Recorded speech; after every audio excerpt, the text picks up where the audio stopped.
He's done it again! Unbelievable! Oh, straight into the roof of the net. Nice one. Straight down the middle. So a good performance from both teams. Hello and welcome to Firstpost. I'm Rupha Ramani. Let's get started.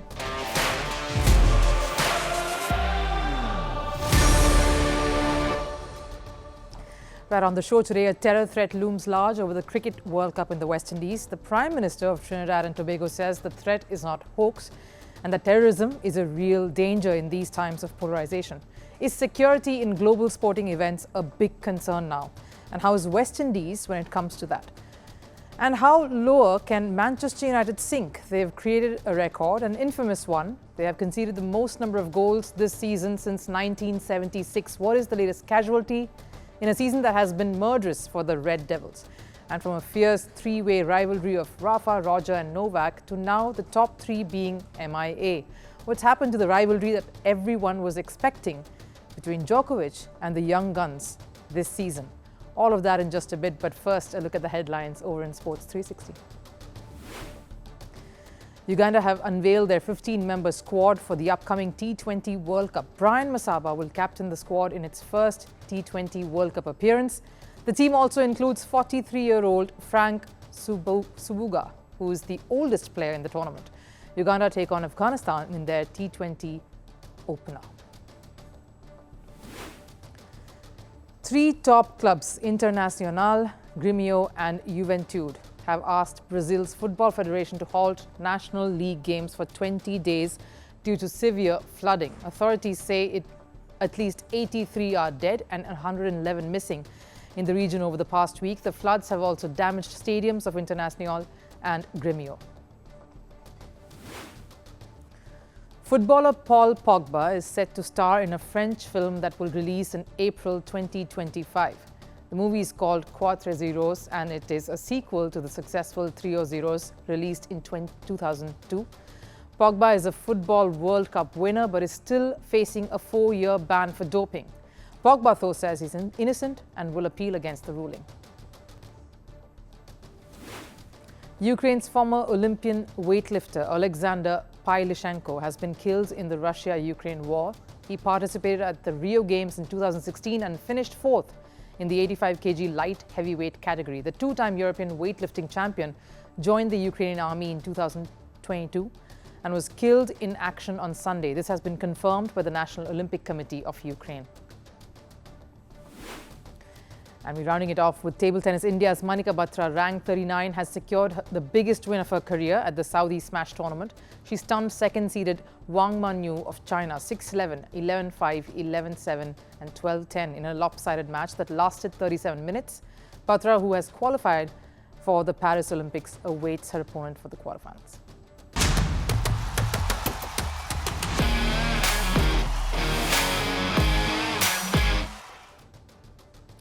The T20 World Cup is less than a month away. There is a lot of anticipation and nervous excitement because for the first time, the Cricket World Cup is going to uncharted territories, heading to the United States of America and the West Indies. The 20-team tournament is being co-hosted by these two countries and is scheduled to run from the 1st of June right up to the 29th. Squads have been announced, jerseys are being revealed, the practice sessions will kick off soon, and all the buzz is only about this one mega event. And there's another kind of buzz that struck some anxiety in the lead up to the World Cup. A terror threat has rocked the marquee event. The Cricket Board of West Indies is said to have received it. Now, who sent the threat? Reports say it was from a Pakistan-based terror group called IS Khorasan. This has undoubtedly raised concerns over the safety of players, officials and, of course, the thousands of fans who will throng the many cricket venues across this month. It has heightened apprehensions among the stakeholders. This particularly after Keith Rowley, the Prime Minister of Trinidad and Tobago, confirmed that it was not a hoax and that security agencies were monitoring the situation. Unfortunately, the threat of terrorism in its many and varied expressions is an ever-present danger in the world of the 21st century. It is against this backdrop that all nations, like our region, when hosting large or vulnerable gatherings, make an extra effort in national security preparations and response readiness to take seriously all threats, expressed or implied. Given the fact that bad actors can choose to misbehave in any way possible, it makes it virtually impossible to completely seal off all opportunities. An admission that this threat is in fact real and isn't something that can be contained so easily. As of now, the threat is specific just to the West Indies, which aside from preliminary matches will be hosting the entire Super 8 knockout stage, the semi-finals and the final that's slated to take place on the 29th of June. These matches will be held across as many as 6 venues in the West Indies. That includes Antigua and Barbuda, Barbados of course, Guyana, St. Lucia, St. Vincent and the Grenadines, Trinidad and Tobago. These are some of the venues that hosted the last T20 Men's World Cup in 2010. That's the last time that West Indies hosted a T20 Men's World Cup. So each venue poses its own share of security threats. The logistics of it all seems too daunting, especially for the West Indies that are a group of islands. The security statements will entail massive crowd management, perimeter control, proper surveillance. Unlike tournaments held in a single location, this decentralized format is also a factor that only compounds the issue instead of simplifying it. The International Cricket Council stepped in to try and assuage, calm everyone down in a combined statement with Cricket West Indies. The ICC said a comprehensive security plan is in place. We work closely with authorities in the host countries and cities and continually monitor and evaluate the global landscape to ensure appropriate plans are in place to mitigate any risks identified to our event. We want to assure all stakeholders that safety and security of everyone at the ICC Men's T20 World Cup is our number one priority, and we have a comprehensive and robust security plan in place. Security concerns or terror threats in the beautiful Caribbean is not new. The group of islands have grappled with such challenges in the past. Back in 2019, a hoax threat was sent targeting the Indian cricket team that was touring the West Indies. BCCI, or the Board of Control for Cricket in India, had received that scare, which stated that the Indian cricket team was in danger. Last year, in a tragic incident, a man was shot dead next to the hotel where the England cricket team was staying while they were touring the West Indies. It was during their T20 series. In fact, it isn't a burden that just the West Indies is currently experiencing. Security threat has been one of the biggest concerns plaguing international cricket. Reason why many top cricketing countries have been unable to host ICC events or even bilateral series. One such prime example is Pakistan, a cricket-loving nation that was largely deprived of hosting international matches for more than a decade. Back in 2009, when the Sri Lankan cricket team was attacked in Lahore, the incident, of course, sent shockwaves through the world. Certain other countries who will be part of the World Cup, like Afghanistan, do not have a sporting culture that is all too welcoming anymore since the Taliban regime took over. So terror threats have been a concern that cricket has been dealing with for a while now. It is also interesting to point out that this particular threat sent to the West Indies comes at the heels of news surrounding security concerns at the Paris Olympics, a mega sporting event that is scheduled to take place right after the World Cup. This will be towards the end of July. And there are reports that the opening ceremony itself could be shifted owing to these security concerns. That threatens to derail the smooth functioning of the games. At a time when the world is getting more and more polarized, these are ironically one of the biggest challenges standing in the way of sporting excellence and, of course, the running of such mega events. It looks like, of course, a few nervous weeks that's heading our way as we inch closer to the T20 World Cup. Now, Manchester United's downfall has been a painfully slow, unravelling show, almost like one majestic ship gradually sinking. Where have we seen that happen before? It's official, the club has descended into their worst season, marked by dismal performances that shattered the hopes of die-hard Red Devils fans worldwide. And every match has nudged their journey towards rock bottom. Yesterday, Crystal Palace pulled them down further. Man United were completely outclassed. It was a humiliating 4-0 loss.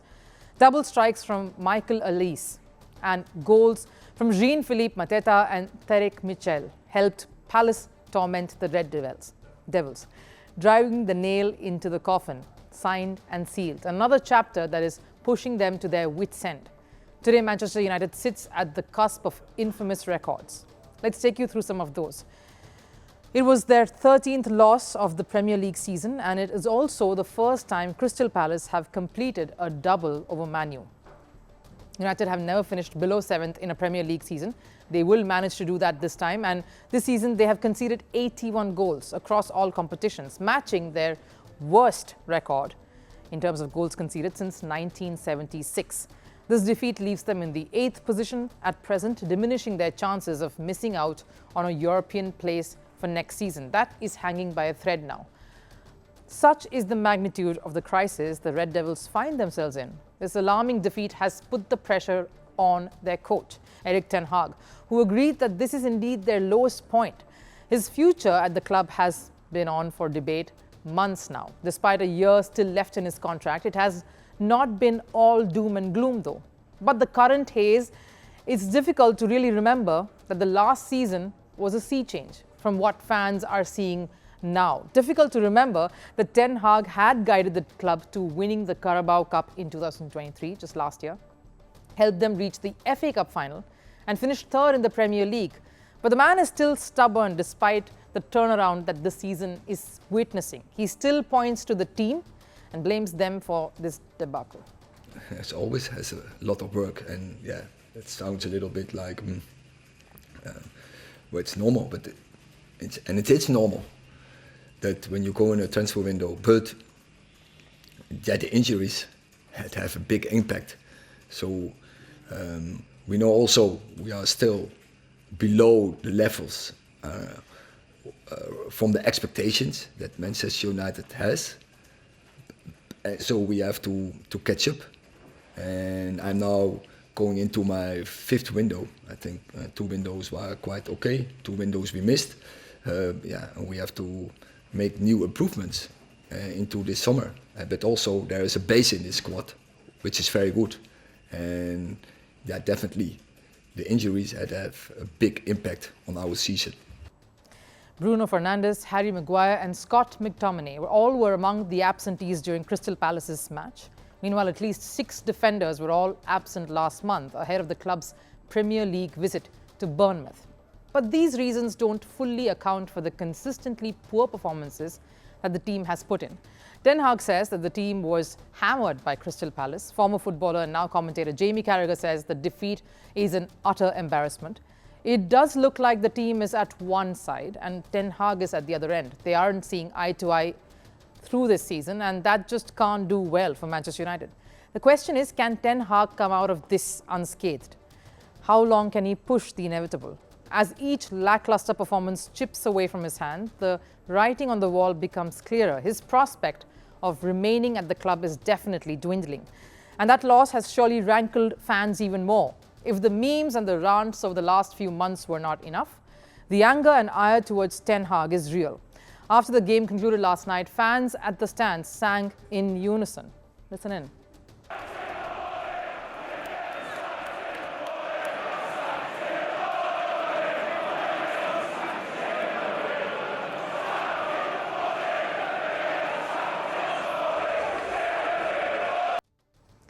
Fans screaming that Ten Hag will be sacked in the morning. That's the vibe. That's the kind of ire that all the fans are experiencing. They've had enough, but Ten Hag remains defiant. That seems to be his only strong, true quality at this point, to stare at the face of failure with equal contempt. When asked in an interview post the match if he was still the right man to do the job, he remained confident. According to a report released by UEFA, Manchester United spent over $1.42 billion on their squad last season. It included big money transfers like Anthony, Jadon Sancho and Casemiro, all of whom have been underwhelming this season. Brazil's Anthony has struggled to make an impact since joining the club for a fee of over $100 million. One of the biggest disappointments for them was Marcus Rashford. He has managed to score just 7 goals in Premier League this season. The Red Devils next face Arsenal. What a brutal face-off that promises to be. They will be welcoming the Gunners at the Old Trafford on the 12th of May. Ten Hag is walking on eggshells at the moment. The missteps are far too many to count and the losses are only piling on. He doesn't have the faith in his team and it doesn't work either way. And the question is, what is Ratcliffe and the new management's next plan of action? Because fans are only getting edgier by each passing game. The big three in men's tennis have always been the most fiercely competitive. We saw the best top three for over a decade, with Rafael Nadal, Roger Federer and Novak Djokovic pushing each other, breathing down each other's necks and competing with each other like there was no one else. That was the top three, a fierce trio who ruled world tennis. Fast forward to the top three in this era. There's Novak Djokovic, of course, and snapping at his heels are two youngsters, Jannik Sinner and Carlos Alcaraz, number 2 and number 3 in the world. And 2024 was the year that everyone touted to see these three battle it out for supremacy. What's happening, though, is that all of them have been MIA, missing in action. They've either been caught up in injuries or personal struggles. Where's the famed tennis rivalry these days?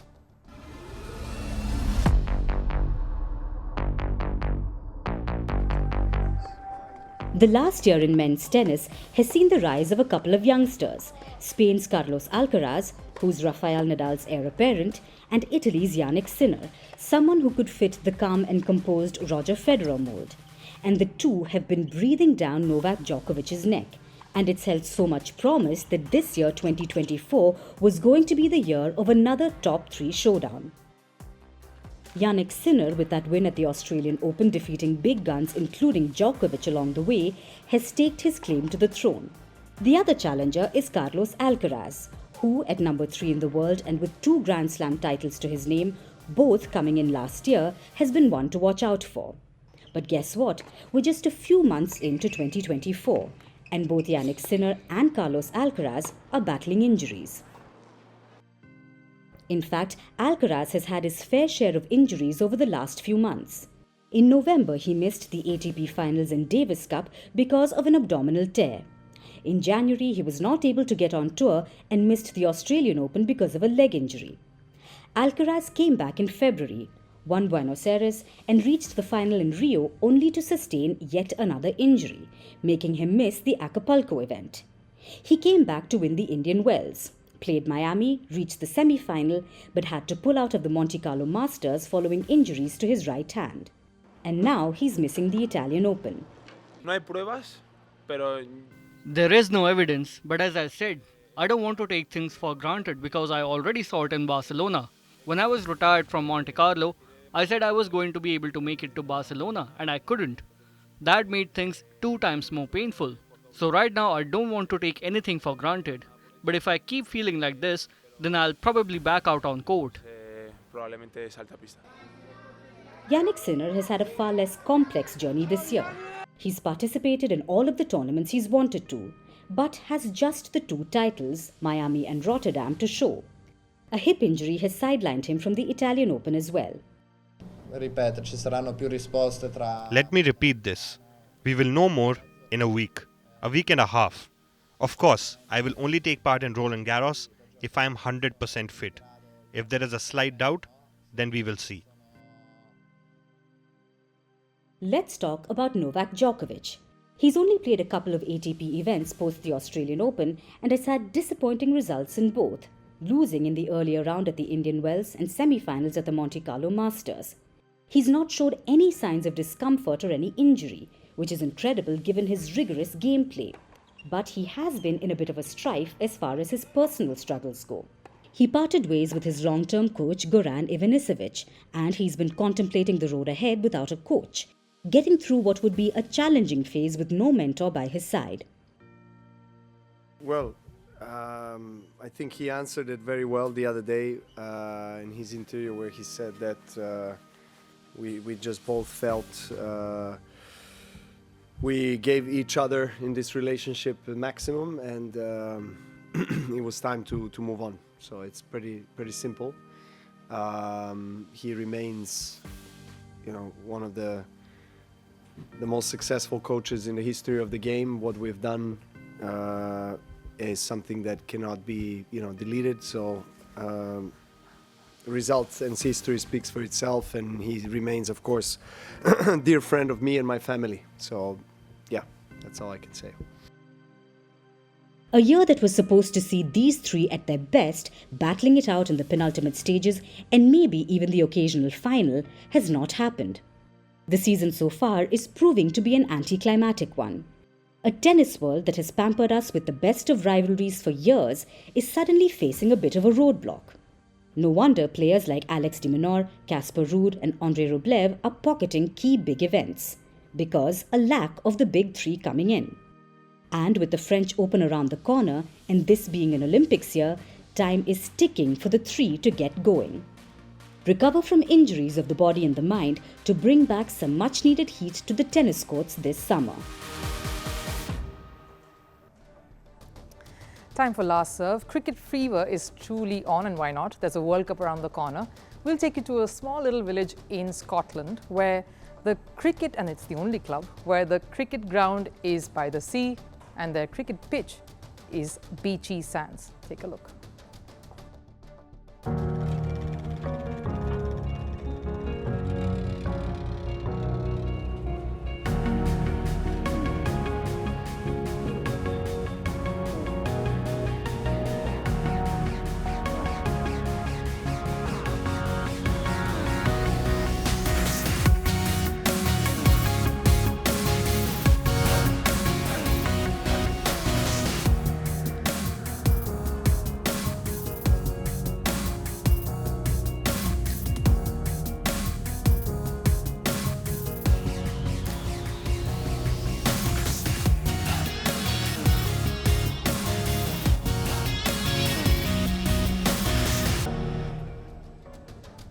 Talk about core strength and stamina. It isn't easy running on the beaches.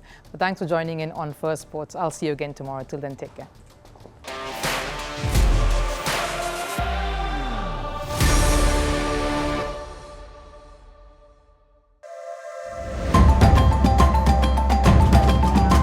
Firstpost puts the spotlight on Africa. We report from across the continent, rewriting the narrative. Stories of hope and progress. Amid coups, conflicts, and climate crisis. The challenges are many, but so are the opportunities. Trying to do what benefits the majority of citizens. Tracking the world's second largest continent. Launching soon. Firstpost Africa.